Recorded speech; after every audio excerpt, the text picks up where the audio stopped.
सभी सुधी जनों को नमस्कार। पुराणों को विशेष रूप से उनमें प्रतिपादित आख्यानों को, कथाओं को पढ़ते या सुनते हुए आज का जो तार्किक मानस है उसके भीतर यह प्रश्न उठता है कि इनके पीछे तर्क क्या है, इनका अभिप्राय क्या है। बहुत सारे ऐसे आख्यान हैं जो आज के सुशिक्षित आधुनिक व्यक्ति को ऊल जलूल लग सकते हैं और कई प्रकार के प्रश्न उठते हैं। इंद्र, कोई ऋषि तपस्या करता है तो उसका तपोभंग करते रहते हैं। उनको डर लगता रहता है कि यह मेरे इंद्रपद को पाने के लिए तपस्या कर रहा है। वो मेनका को, उर्वशी को, तिलोत्तमा को भेजते हैं उसका तपोभंग करने के लिए। कोई अश्वमेध यज्ञ करता है तो उनको डर लगता है कि ये 100 अश्वमेध कर लेगा तो इंद्रपद प्राप्त कर लेगा। तो यहाँ तक कि राजा सगर ने 99 अश्वमेध कर लिए, 100वां अश्वमेध उनका पूरा ना हो पाए, इसके लिए इंद्र उनका अश्व ही चुरा लेते हैं।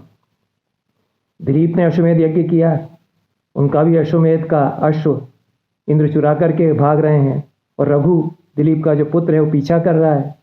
दोनों में जबरदस्त युद्ध होता है और रघु इंद्र से युद्ध कर रहा है।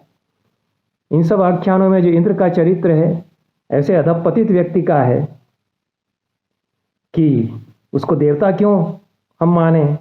मुझसे कई लोग पूछते हैं जो पौराणिक आख्यानों को आधुनिक दृष्टि से समझना चाहते हैं, देखते हैं। इंद्र तो ऐसा नीचतापूर्ण कार्य करता है, उसको देवता क्यों कहा जा रहा है। इंद्र जो है वो सुंदरियों पर आसक्त होता रहता है। अहल्या जैसी सती साध्वी का सतीत्व भंग करता है। एक मत यह है कि पौराणिक आख्यानों में कोई अभिप्राय ढूंढने का प्रयास नहीं करना चाहिए। जिस रूप में वे हैं उसी रूप में उनको पढ़ करके आनंद लेना चाहिए। यह तो ऐसी बात हुई कि जैसे बच्चे कॉमिक से आनंद लेते हैं कि शक्तिमान का कॉमिक है, और भी इस प्रकार के कई प्रकार के गेम्स, वीडियो गेम्स और कॉमिक्स चलते हैं। उनमें जो ऊटपटांग हरकतें हैं, असंभवनीय घटनाएं हैं, उनमें बच्चे हंसते हैं, आनंद लेते हैं। उस तरह से हम पौराणिक आख्यानों को पढ़ के आनंद लें, उनमें हम कोई अभिप्राय न ढूंढें। यह एक मत है, पर ऐसा संभव नहीं हो सकता है। हमारी आज की बुद्धि है और यह भी एक परंपरा है कि हम अपने समय में उस पर प्रश्न करते हैं, उसकी तार्किकता को समझना चाहते हैं। यह आज की परंपरा नहीं है, यह तो वैदिक काल से ही चली आ रही है। वेदों में जो आख्यान हैं उन पर प्रश्न उठाए गए कि इनका स्वारस्य क्या है। यास्क को बताते हैं कि इनकी व्याख्या करने के लिए इतिहासविद यह कहते हैं, जो आख्यानविद है वो यह कहते हैं। ये तो हजारों साल पहले से जो भी हमारे आख्यान थे वो कैसे उपजे, उनकी परिकल्पना कैसे हुई, क्या अभिप्राय उनके पीछे थे, क्या उनके पीछे कोई सृष्टि विद्या थी, प्रतीक विद्या थी, तो ये हम खोजना चाहते हैं। हो सकता है कि उसमें हमको कुछ सच्चाई समझ में आए। मैंने एक दिन पहले महामहोपाध्याय रामावतार शर्मा के परमार्थ दर्शन के अनुसार ब्रह्मांड विज्ञान, इस पर एक वक्तव्य दिया है जो कि उपलब्ध है मेरे इस चैनल पर। ब्रह्मांड विज्ञान में सृष्टि कैसे उत्पन्न हुई इसकी चर्चा करते हुए, हमारा ब्रह्मांड कैसे उत्पन्न हुआ इसकी बात रामावतार शर्मा करते हैं। उसमें सूर्य से छिटक करके अनेक ग्रह, फिर उनसे उपग्रह अलग हुए, धीरे धीरे वे जो आग के गोले की तरह थे ठंडे हुए, यह सब बताते हैं। लेकिन वो जो आग है वह भीतर तो उनके रही, ऊपरी पर ठंडी होती गई। उसमें जल आया सबसे पहले, और जल में भी कुछ काई आई जमी, तो स्थूल और भी होता गया। तो यह कामायनी में जो आरंभ में ही कहा गया था कि एक तरल है एक सघन, तो उस प्रकार की यहाँ सृष्टि होने लगी। और उसमें रामावतार शर्मा कहते हैं कि धरती के गर्भ में जो ऊष्मा है, आग जो जल रही है उसके भीतर, वो उसके कारण विस्फोट होता है कई बार और ज्वालामुखी हो जाते हैं। रामावतार शर्मा यह कहते हैं कि इस प्रकार के जो आख्यान हैं, इंद्र संबंधी आख्यान हो, पुराणों में आख्यान हो, उनकी व्याख्या की परंपरा ब्राह्मण ग्रंथों से चली आ रही है, शतपथ ब्राह्मण आदि से चली आ रही है। तो देव प्रसंगात असुरानपि स्वरूपतो निर्णयान आह देवा असुराः। शतपथ ब्राह्मण आदि ब्राह्मणों के वचन उद्धृत करते हुए रामावतार शर्मा कहते हैं कि देव और असुर का प्रतीकात्मक स्वरूप निरूपण करने की परंपरा रही है। वह शतपथ ब्राह्मण कहता है कि देवासुराः वै तत्र संयेतिरे उभये प्राजापत्याम। इसके द्वारा ब्राह्मण ग्रंथ ये बताना चाह रहे हैं कि देव और असुर ये हमारी जो विशिष्ट प्रवृत्तियां हैं इनके प्रतीक हैं। और सत्व प्रधान इंद्रिय वृत्तियां देवता हैं, रजोगुण तमोगुण प्रधान इंद्रिय वृत्तियां असुर हैं। ऐसा ब्राह्मण ग्रंथों की व्याख्या है। तो वेद के भाग हैं ब्राह्मण ग्रंथों में यह व्याख्या चली आ रही है। फिर यह भी व्याख्या की परंपरा चली आ रही है कि ऋग्वेद में जो इंद्र के पराक्रमों का वर्णन है, इंद्रस्यनु वीर्याणि प्रवोचम यानी चकार प्रथमानि वज्री, इसमें जो सूक्त में जो वर्णन है कि उसका वज्र है वो गरजता है और मेघों से गर्जन से उसका बार बार संबंध स्थापित करता है। इसके आधार पर यास्क कहते हैं कि यह जो प्राकृतिक शक्तियां हैं उनके प्रतीक इंद्र का वज्र ये सब हैं। यह एक तार्किक व्याख्या प्राकृतिक शक्तियों के रूप में देव तत्व की करने की एक परंपरा है।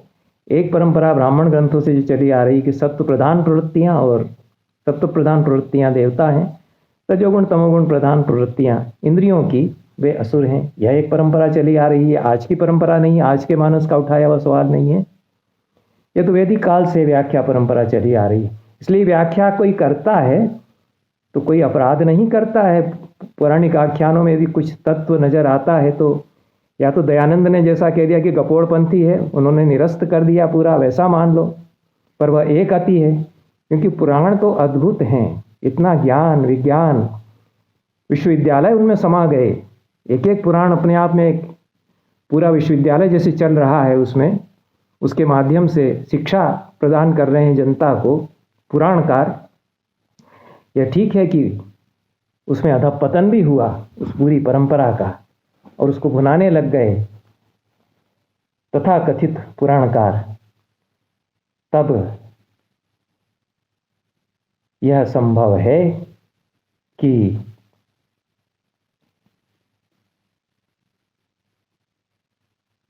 बाद में उनमें कुछ ऐसी अतार्किक कल्पनाएं जोड़ी जाने लगीं जनता को भरमाने के लिए कि उनमें फिर कोई प्रतीकात्मकता नहीं रह गई, और वो तो अनर्गल भी हैं।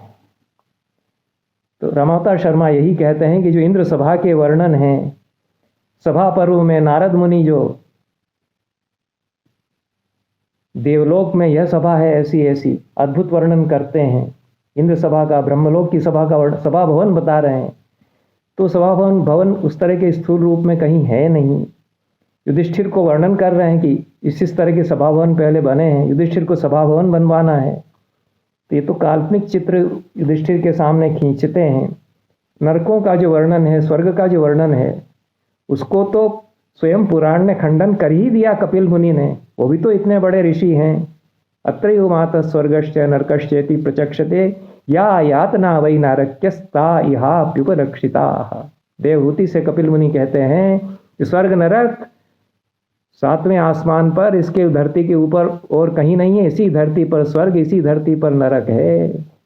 हम अपने सत्कर्म से अपना स्वर्ग यहीं रचते हैं।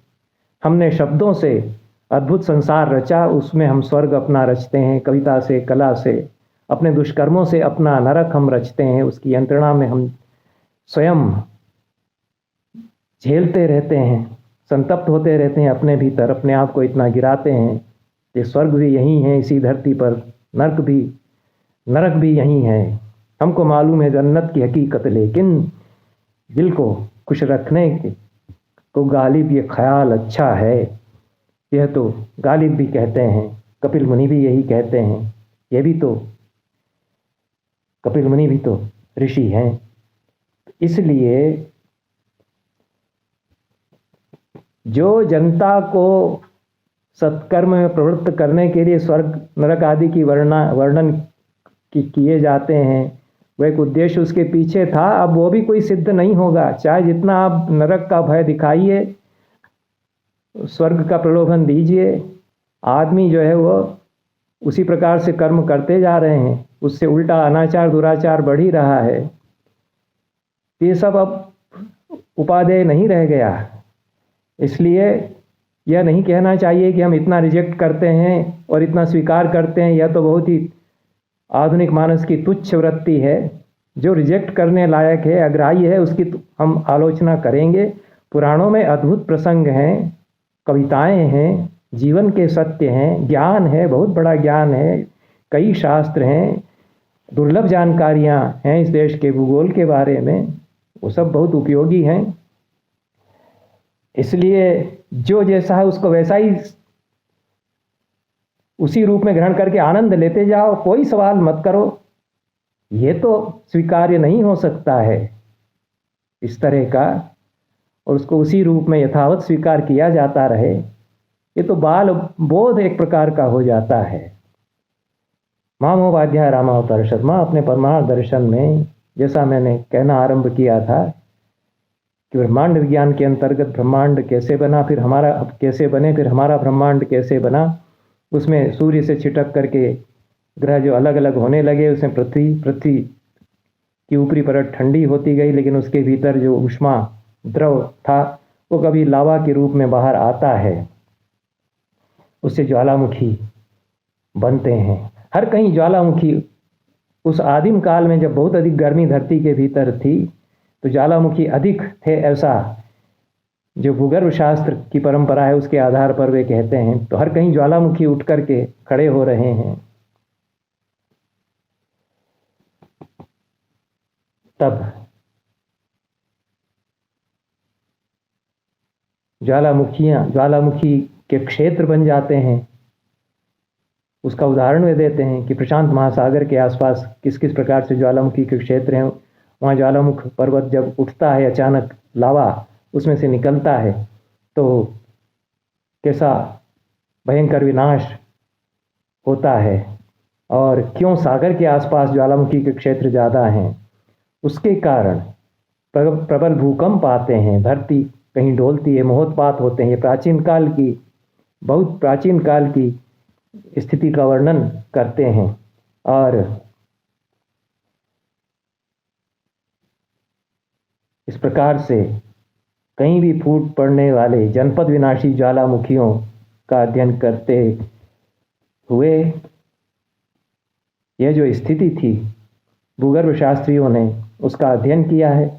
लेकिन प्राचीन जो लोग थे उन्होंने उसके आधार पर कल्पना की कि पर्वतों के पंख हुआ करते हैं, वो हर कहीं उड़ करके बैठ जाते हैं। बहुत प्राचीन आख्यानों में हर कहीं पर्वत उठ करके खड़ा हो रहा है, ऐसे जो वर्णन मिलते हैं वो बाद में पौराणिक आख्यानों में उनको इस रूप में वर्णित कर दिया गया कि पर्वतों के पंख होते थे, उड़ करके हर कहीं बैठ जाते थे। और फिर इंद्र ने उनके पंख काट दिए, क्योंकि इंद्र तो वर्षा के देव हैं, वो वर्षा करते हैं, ज्वालामुखी शांत होते हैं। तो धीरे धीरे वे स्थिर होते गए जो पर्वत थे। या फिर कल्पना की गई इंद्र ने जो उनके पंख काट डाले, ये सारा प्राकृतिक जो घटनाएं हैं उनका वर्णन है। इस दृष्टि से भी व्याख्या तो बनती है। यदि एक सुसंगत व्याख्या बनती है और उस व्याख्या की एक परंपरा चली आ रही है, उसके पीछे तार्किकता है, उसके पीछे वैज्ञानिक सत्य है, तो उस पर विचार किया जाना चाहिए। बजाय इसके कि पुराणों पर सवाल मत करिए, पौराणिक आख्यानों का आनंद लेते रहिए। तो भोली भाली अबोध जनता आनंद लेती रही है, अब संभव नहीं रहा। यह भी नहीं कहा जा सकता कि वो एक अपना जगत है, उस जगत को छेड़ा न जाए, उसको वैसे ही रहने दिया जाए। यह भी संभव नहीं हो सकता है, क्योंकि जो भी पुराणों का जगत था उसको हम आज के अपने जगत के समानांतर रख करके देखेंगे कि वह एक जगत था और एक हमारा जगत है। तो हम तो अपने जगत में स्थित होकर के फिर उसको देखेंगे, यही होगा। यह एक सहज प्रक्रिया है। तो इसका अपलाप तो नहीं किया जा सकता है। महामहोपाध्याय रामावतार शर्मा ने एक तार्किक वैज्ञानिक व्याख्या की, जो कि काशी के अत्यंत पारंपरिक पंडित परंपरा के सबसे उज्जवल तेजस्वी नक्षत्रों में से हैं। बस उन्होंने ये किया कि अंग्रेजी पढ़ी और साइंस पढ़ लिया। अब ये कह सकते हैं कि बुद्धि विनाश हो गई, बुद्धि का विनाश हो गया, जैसा कि कुछ पंडित काशी के कहने भी लग गए थे। पर परमार्थ दर्शन जो ग्रंथ है उसके बारे में तो कहा गया कि सर्वथा अनोखा, नया, अद्भुत दर्शन आधुनिक समय का एक नया शास्त्र रच करके रामावतार शर्मा ने बना दिया है। इसलिए यदि वे यह व्याख्या करते हैं तो उस पर भी विचार किया जाना चाहिए। बहुत बहुत धन्यवाद। नमस्कार।